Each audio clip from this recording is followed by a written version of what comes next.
Летние лагеря в самом разгаре. Вместе с этим усиливается контроль за питанием детей со стороны специалистов Роспотребнадзора. Проверку начинают со столичной гимназии «Марем». Технологическое оборудование, инвентарь и даже посуда. В столовой все должно отвечать принципам здорового питания.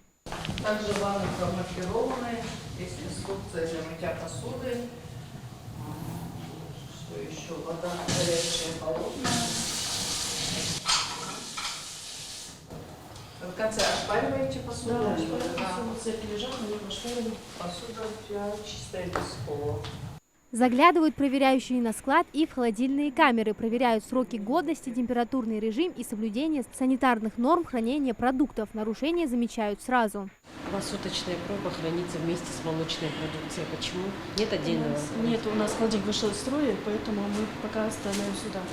Но скоро приобретем холодильник. Да, вам нужно будет небольшой холодильник приобрести, подписать его для хранения суточной пробы и отдельно хранить. Да, хорошо? она у нас стояла вот тут, поэтому она вышла из строя. А молочная продукция у вас будет отдельно здесь? Да, всегда у нас это. Все. И также здесь просто промаркируйте молочная продукция. Проверка документов показывает, что все в норме, учет ведется согласно графику. О вкусах, конечно, не спорят, но правильное питание школьников – это в первую очередь баланс белков, жиров и углеводов. В столовой такое правило учитывают. Меню составляют на 12 дней вперед. Самое главное, чтобы нашим детям было вкусно. Ну и чисто естественно, как себе дома готовишь, так и готовим. Самое главное, в принципе, эти. Для нас самый благодарный клиент – это наши дети. Если им нравится, они требуют добавки, и мы уже рады. Так что и стараемся продукты принимать, чтобы свежие были и хранить. Это самое главное.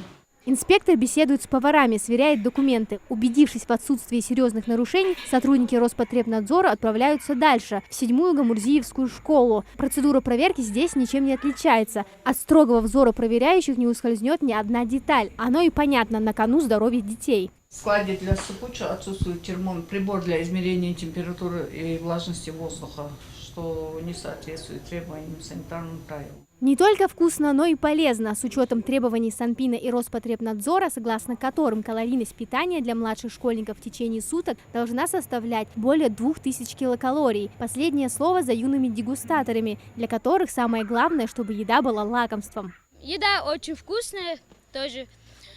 Там вкусную еду дают. Серьезных несоответствий требованиям сегодня не зафиксировано. В свои рейды ревизоры привлекают и сотрудников Центра гигиены и эпидемиологии для проведения лабораторных исследований. Отбираются пробы продовольственного сырья. Также отбирается питьевая вода. По результатам лабораторных исследований, если есть какие-то несоответствия, мы наказываем. Также в ходе наших профилактических визитов и плановых проверок, если выявляются какие-либо нарушения, мы составляем административные материалы. Сегодня мы провели рейд по школам города Магас, города Назрань, проверили 2 школы. Есть кое-какие замечания. Это такие, как отсутствие холодильного оборудования для хранения суточной пробы, частично используется посуда не из ржавеющей стали. Ну а рейдовые мероприятия продолжатся. На сегодняшний день 95%, где открыты летние лагеря, уже прошли проверки. Ревизоры наведаются во все школьные столовые региона. Как отмечают специалисты Роспотребнадзора, питание детей должно быть на контроле и у родителей, и у преподавателей. Дети подвержены высокому риску развития различных заболеваний, поэтому этот вопрос требует повышенного внимания. Амина Зязикова, Билал Ахильгов, Магас, 24.